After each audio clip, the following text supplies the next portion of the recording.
Somos la COPE 105.1.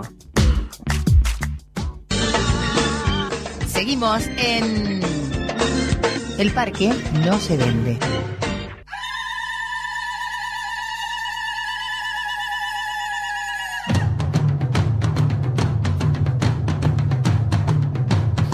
Bueno, acá estamos en nuestro bloque número 4, la sección indígena, ¿sí? Esta nueva sección que elegimos este año para visibilizar y concientizar justamente sobre los pueblos originarios. Vamos a hablar de genocidio y pueblos originarios. Y después, búsqueda de memoria, verdad y justicia. ¿Con quién lo vamos a hacer? Vamos a entrevistar a Zulema Enríquez. Ella es periodista indígena, es docente del pueblo quechua, ¿sí? Nosotros ya les entrevistamos, me acuerdo, por el tema del Día de la Mujer, el año pasado o el anteaño pasado. Es una persona que le hace muchísimas notas porque la verdad que tiene una capacidad de comprensión y para explicar los temas increíble, ¿sí? Es una chica joven. Les cuento por qué, porque bueno, hubo un encuentro por Zoom pasado y presente del genocidio indígena en Argentina. La plurinacionalidad como propuesta de memoria, verdad y justicia para los pueblos originarios. Esto se llevó a cabo, una charla virtual con muchos referentes indígenas de todo el país en el marco del Día de la Memoria, que fue el miércoles 24.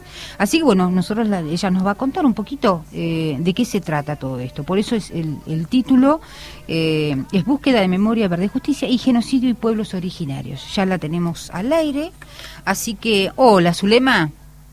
Hola, ¿cómo estás? Bueno, un gustazo tenerte acá otra vez. Bueno, le estaba contando un poquito a la gente, ¿no? De este encuentro que tuvieron ustedes el miércoles 24, con todos referentes de pueblos originarios. Así que bueno, si querés contarle a la gente un poquito de qué se trató, nos pareció un tema pero muy interesante. Sí, yo agradezco el interés a ustedes por poder hablar de estos temas, porque siempre me parece importante poder dar cuenta de cuando hablamos de nuestras memorias y de nuestra historia. Sabemos que las memorias se construyen colectivamente, o al menos esa es la memoria que estamos reconstruyendo, no esa que nos han instaurado y nos han obligado a aprender y a después a reproducir también, ¿no? Por eso en el contexto y en la semana y en el mes de la memoria, el pasado 24 de marzo, el Día Nacional de la Memoria, la Verdad y la Justicia, es que desde el Encuentro Plurinacional Argentina, al cual pertenezco, realizamos un conversatorio justamente para hablar de la memoria en función de la plurinacionalidad y la perspectiva de los pueblos originarios. No se puede construir memoria, verdad y justicia desde la perspectiva plurinacional, ¿no? Como preguntándonos eso, y a lo que apuntamos es a profundizar algunos debates, ¿no? Y la verdad es que estamos muy contentos porque participaron muchos hermanos de todo el país, y los expositores además fueron hermanos y hermanas de distintas regiones, de distintos pueblos.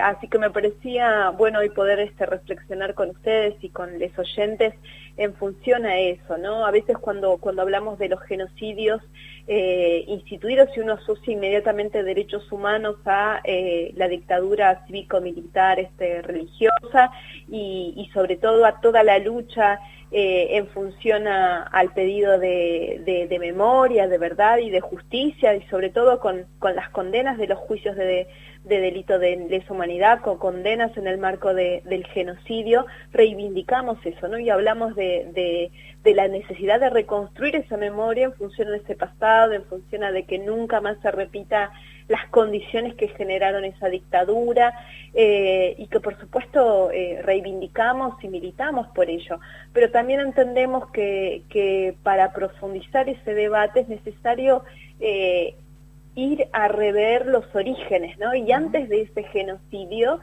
hubo otro genocidio, que es el de los pueblos originarios, ¿no? Nosotros cuando hablamos de la eliminación física de las personas, el secuestro de los niños y bebés, cuando hablamos de la concentración y las torturas y la deportación de las personas, el borramiento de la identidad de los menores, la destrucción de un pueblo, de culturas, de familias, justamente hablamos de las características de los delitos de genocidio que son llevados adelante por el Estado, ¿no? Así lo dice la Convención para la Prevención y la Sanción del Delito de Genocidio de 1948.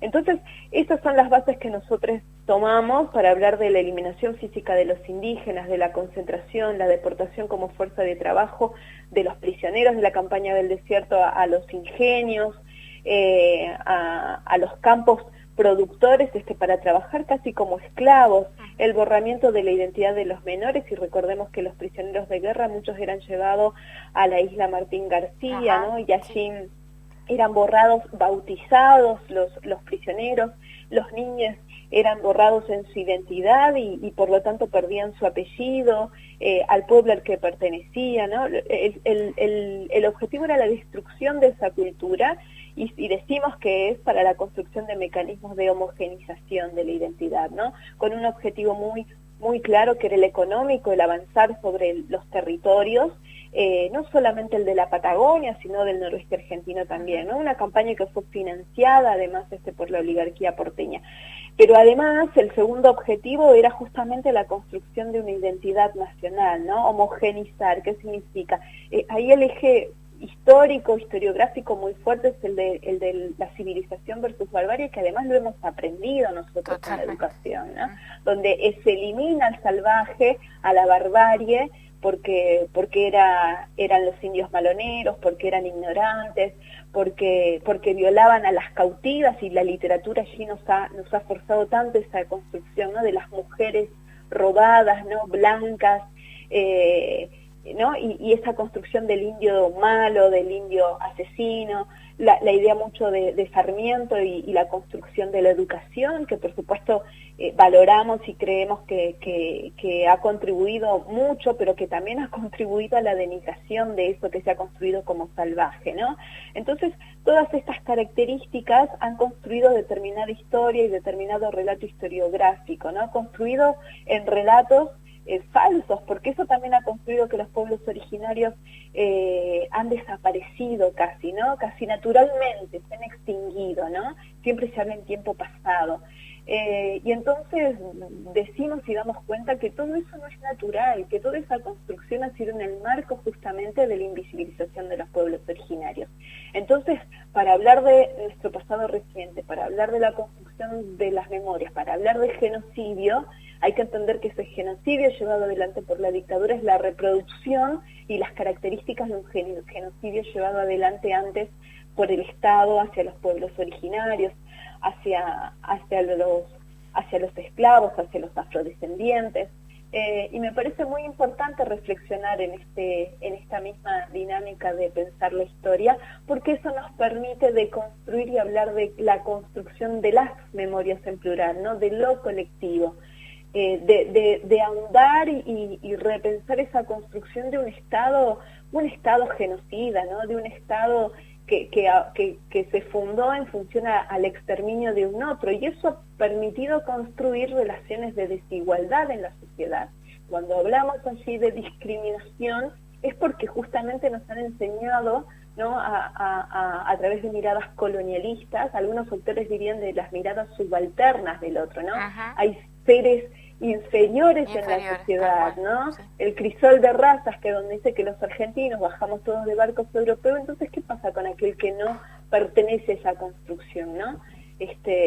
Me parece que allí lo podemos asociar a un montón de construcciones más como los indígenas, como los indios, como los negros, como los cabecita negra, como los villeros, como los jóvenes. Hay un montón de otras de estereotipos, de construcciones de identidades que dan cuenta de ello. Me parece que estas fechas, entonces, desde el encuentro plurinacional, desde los lugares en los que militamos, el objetivo es eso, ¿no?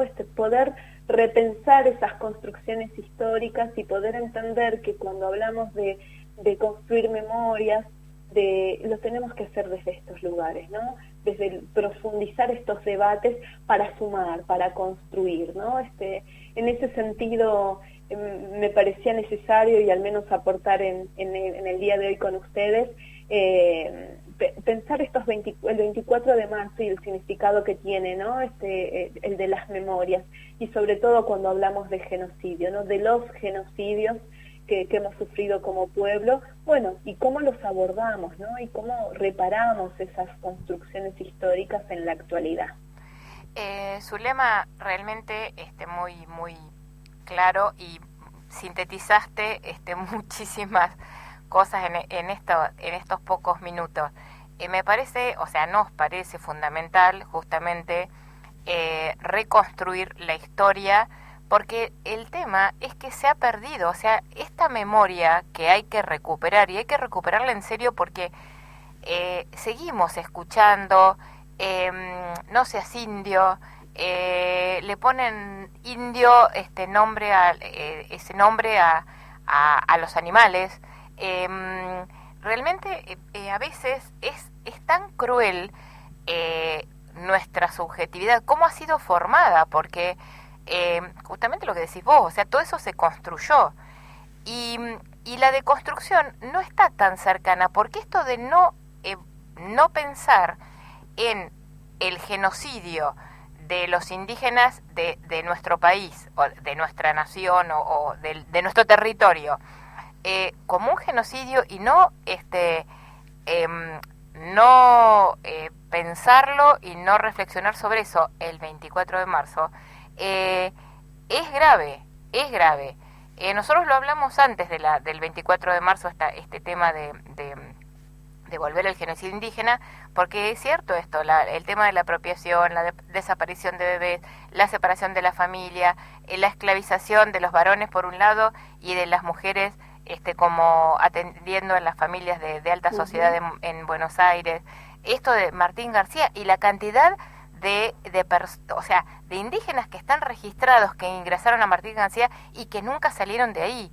El tema del cacique que estuvo en el Museo de La Plata, o sea, hay tantas historias que deberían recuperarse para que la gente entienda que realmente fue tan grave como el que estamos siempre recordando, porque también es cierto que cuando nosotros hablamos, por ejemplo, de no sé, la estatua de Roca en Bariloche, y el otro día leí algo que decía, ¿a quién se le ocurre una estatua de Videla en el centro de Buenos Aires? Y sin embargo la estatua de Roca sigue estando en Bariloche. Por eso nos falta tanto volver a recuperar nuestra memoria, la memoria de la historia real, ¿no? Y por eso es tan importante también poder desarmar esas construcciones y poder mencionarlas y poder transmitirlas, ¿no? Y poder deconstruir eso, porque si no seguimos reproduciendo, yo siempre digo que cuando hablamos de racismo y de discriminación y de exclusión, lo hacemos desde ese lugar, ¿no? Allí está la matriz. Cuando decimos que el racismo es estructural del Estado, lo hacemos desde este lugar, ¿no? Sí. Poder entender de dónde viene ese entramado y qué es necesario desarmar, ¿no? Para romper eso, y así es fundamental la educación, ¿no? Y por supuesto la comunicación también, ¿no? Poderlo decir, esto que decís que es muy habitual en el lenguaje. Sabemos que el lenguaje es poder, y sabemos que por lo tanto es disputa también, por eso hay tanta resistencia al lenguaje inclusivo, pero esto que decimos, ¿no? Que es muy habitual esto de, bueno, no seas indio, ¿no? Como despectivo, ¿no? Sí, claro. Esto que también estamos empezando a deconstruir, esto de los términos que usamos, ¿no? Bajo la negritud, aquello que es negro, aquello que es marrón, aquello que forma parte del sentido común, ¿no? Sabemos que los discursos, hablo de los paradigmas, ¿no? Que son las miradas de ver el mundo, determinan las prácticas de los individuos y por lo tanto determinan las relaciones que formamos como sociedad. Entonces, si no desandamos eso, si no hacemos hincapié en eso, vamos a seguir reproduciendo, ¿no? Esto que estamos criticando. Por eso es tan importante desde lo comunicacional y desde lo discursivo poder dar cuenta de ello, ¿no? Desde la reflexión. Seguramente que hay cosas mucho más profundas, ¿no? Para hablarlas, pero es necesario por lo menos poder transmitirlas, transmitirlas para repensarlo, ¿no? Es muy difícil desarmar el sentido común. Totalmente. ¿no? Porque ahí es absolutamente profundo y tiene que ver con prácticas y tiene que ver con lo naturalizado. Esto que nos han enseñado también, ¿no? Esto es biológico, esto es natural, Sí. esto está dado, eso es así, y no hay forma, es la educación y es así. Digo, bueno, desarmar eso lleva por supuesto años, pero me parece, y siempre hago hincapié a que los feminismos en plural, en pocos años, que si bien ha sido histórico, ¿no? Y la lucha ha sido durante muchos años de los feminismos, pero quiero decir que en pocos años en Argentina ha logrado esa concientización masiva, ¿no? Sí, de por claro. ejemplo, la despenalización del aborto o los derechos, ¿no? Entender que el feminismo son derechos. Bueno, allí hay creo que ha sido como la posibilidad de entender que las revoluciones y las transformaciones culturales son posibles, ¿no? Sin pensar en, no sé, en años y cientos de años de transformación. Me parece que por eso es tan importante los encuentros, las charlas, por supuesto el activismo, la movilización, lo que ustedes hacen, ¿no? Poder intervenir en los medios de comunicación para hablar de esto, la educación, los que somos docentes, digo, ¿no? Poder dar cuenta porque allí está el camino. Y por supuesto, y esto es algo fundamental, las políticas públicas del Estado abordando desde este lugar también. Claro, y vos no crees, Zulema, que es importante que se transmita, o sea, que la historia empiece de otra manera en el colegio, que se empiece a contar esta otra historia, porque en realidad esto no se conoce, o sea, hay muchísimas de estas cuestiones que estamos hablando que no se dicen como se tienen que decir, que se cuentan en general, digamos, pero no queda tan mal hablar mal de Sarmiento, porque en realidad es una faceta de Sarmiento y de muchos de nuestros